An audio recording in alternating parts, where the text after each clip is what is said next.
I'm in the mood to start a new reading vlog, and I set this book out yesterday when I was going through my bookcases, and think I'm gonna go ahead and read this. So this is Mexican Gothic by Sylvia Moreno Garcia. I have another book by her called The Beautiful Ones.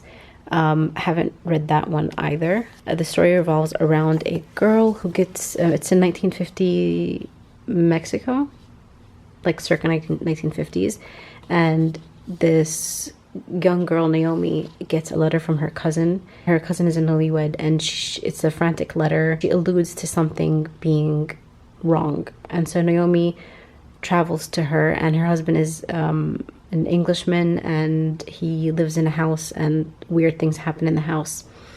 When I was reading the synopsis or the summary, I got reminded of a movie called Ready or Not, and I'm going to put the picture on the screen, which kind of has this like weird, you know, there's an old family that has a bunch of secrets, and there's something off with them. So I think it might be like that.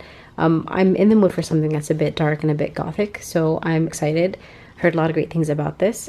Can't wait to start. So per usual, I usually stop within the first 50 pages, and then I decide if I want to continue. What I've been doing lately is I read it in 100-page increments, just so that, like I said before, I don't want to skim and I don't want to go through the pages quickly, which is a bad habit that I have.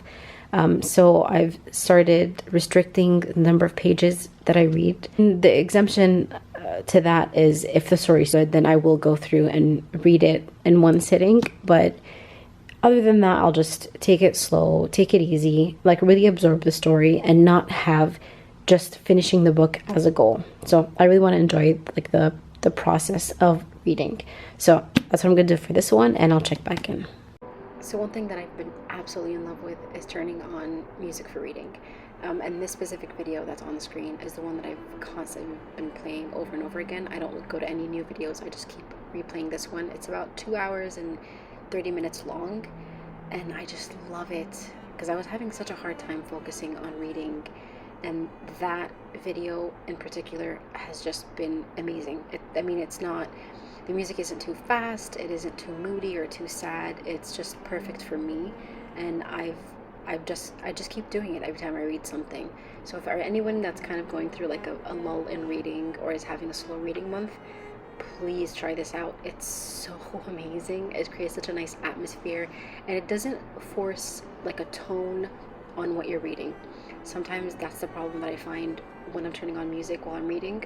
Obviously I turn on instrumentals so that I'm not singing along, but I try to pick things that will not like overshadow the atmosphere and the tone of whatever it is that I'm reading, so it doesn't force what I'm reading to sound moody or sad or happy or whatever it may be. And this specific track, this like compilation that I found on YouTube by this specific user, has been absolutely like chef's kiss. I love it.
Some aggravation. So our main character ends up sleepwalking, and her cousin's husband runs into her in the hallway and he wakes her up. And then he offers to walk her back to her room because it's super dark. But before he does that, he gives her his robe because she's just sleepwalking in a nightgown and it's super cold. So she puts a robe on. When he gets her to her room, she is about to take the robe off to give it back to him. And he says, "You look very fine in my clothes." So inappropriate. And that's not even like the worst of it. The worst of it is the justification, or her justification, of not saying anything back, not saying something like "don't be silly" or "I don't want your clothes," because she didn't want to make a fuss over it. And she was saying because all in all it amounted to almost but not quite nothing. And it's just super interesting. It like brings into the conversation this idea that men, well, whoever it is, but generally we'll say men will do things that are inappropriate, and it'll be something super minor. And I've always heard people say it's always them kind of like testing the waters, and then if you don't say anything back, it opens the door for them doing even more minor things until it leads to like a major inappropriate incident. But why is it on the person who's getting this inappropriate comment, be it a woman or a man, to not make a big fuss over it and sort of like nip it in the bud as soon as it happens? And it's an interesting conversation to have. Why is that? Why is the person who is on the receiving end made to feel like if they say anything, it's their fault, that they shouldn't say anything because it's not a big deal, and yada yada yada. But thought that was interesting. So I managed to read up until page 104 last night, which is the end of chapter 9. I initially thought that I was just gonna stop at page 50 because A, I was tired, and then B, it had a bit of a slow start. There was a lot of information about the main character, and it's not that it was unnecessary. I believe that it's 100% necessary, because I think what is happening is, okay, so our main character is a fickle person. So she'll study, or she'll think, or she'll be interested in studying one thing one week, and then the next week she'll change her mind and decide to major in something else. So this fickleness of hers when it comes to these different interests that she has in terms of education and studying and whatnot, these things are definitely going to come in handy, is what I suspect, because it's something that you have seen before in movies and in books, where some random knowledge that a character has comes out of left field. It was in the back of their minds, and it ends up saving the day. And I think this is ultimately what might happen. So that's just a prediction that I have. So she has interests in like history and music and anthropology and all of these things, and you are seeing some of that information come in handy. So she hops on a train and she goes to the city or the town that her cousin is living in with her in-laws. Now her in-laws are very kind of like emotionless, and they are completely silent when they eat dinner, and there are these rules, and they're not approachable, and they're not very friendly people. And Nomi is kind of full of life, and she likes to talk, and she's very social and all of these things. So she ends up meeting her cousin, and she can see that her cousin is behaving weirdly, and she tries to convince them to get a second opinion, because the family doctor that's been seeing her says that she has tuberculosis, and they've been giving her medication for that. And she's saying, well, I had an aunt that had tuberculosis, and she never acted this way. So there's a kind of tug and pull between Nomi and the husband, because the husband legally has the right to do whatever it is that he thinks is best for his wife. And then she, as the cousin and as family and as blood, feels like she has the right to do that as well. Now, when I decided that I was just going to stop at page 50, things started getting a little bit more interesting, and more of like the eerie and gothic aspects that I was hoping for started showing up. And so that's why I continued reading until page 104. I'm not gonna lie, some things that were happening were super eerie, and one of my least favorite things when it comes to watching scary movies, and I shouldn't say least favorite, I should say one of the scariest things that appear in movies that I don't like are scenes where somebody's watching over somebody else while they're asleep. I hate that. It freaks me out so much. I mean, off the top of my head, I can think of like Paranormal Activity, the first one, where the girlfriend is just standing over her boyfriend while he's asleep, and she's watching him for hours upon hours. And so those scenes always freak me out. And so something similar to that kind of happens. And when I was going to sleep last night, so my usual ritual is I'll turn on Friends and then I'll start going to sleep. And so I went to sleep just fine. But then in the middle of the night when I got up to drink water, I felt like it felt really eerie and weird.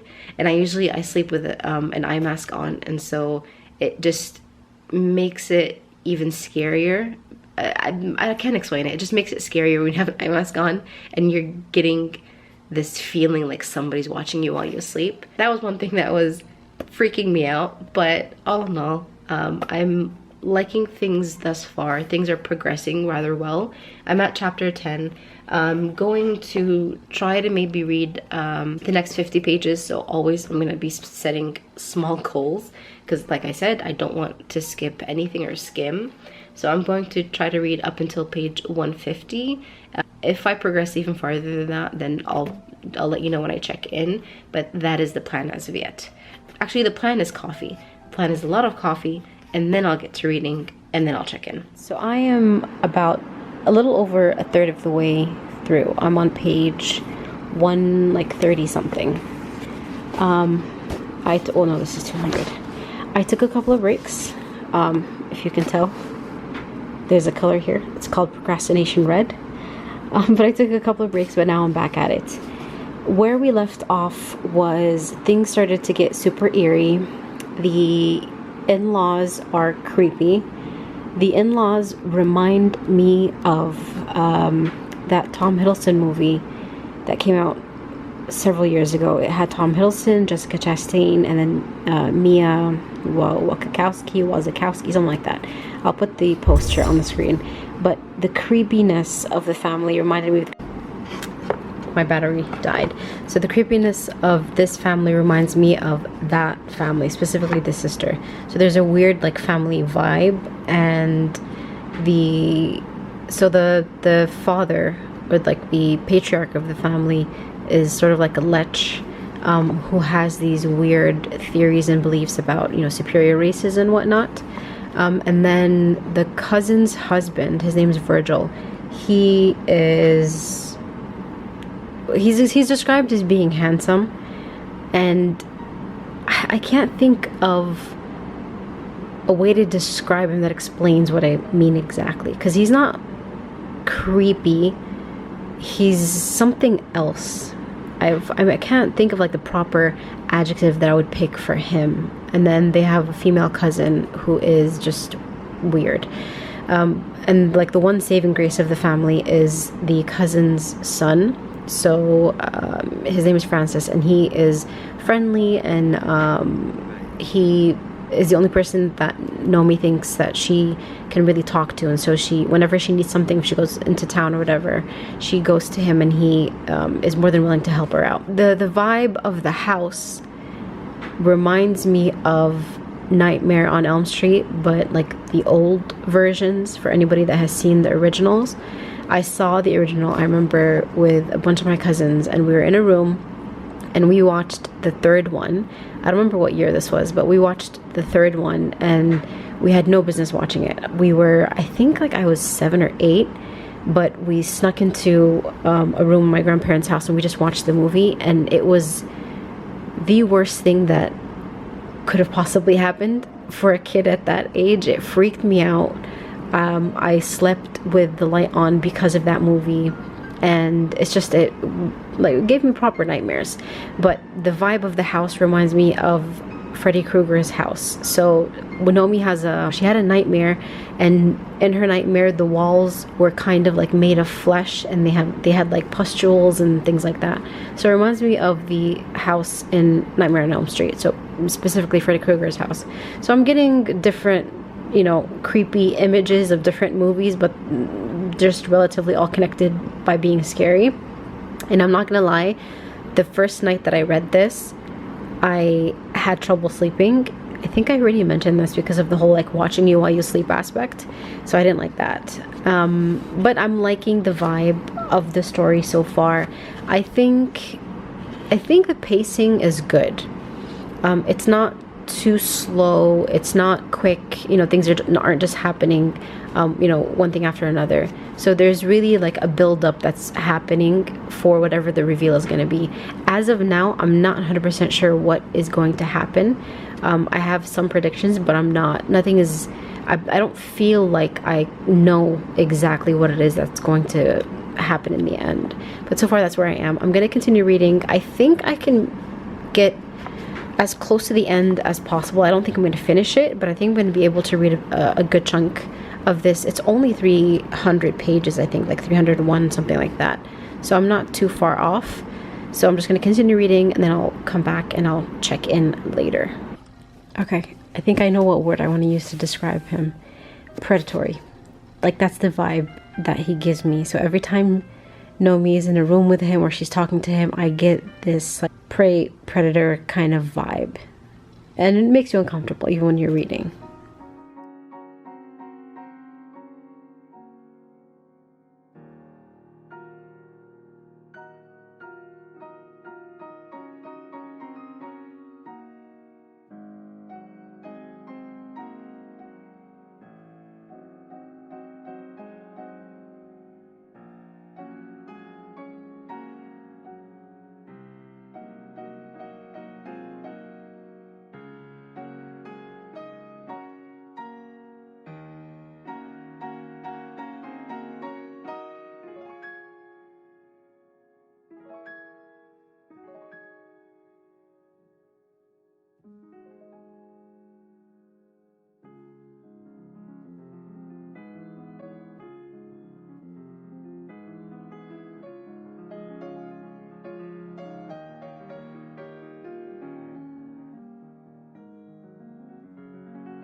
So I was sitting down and I was reading peacefully.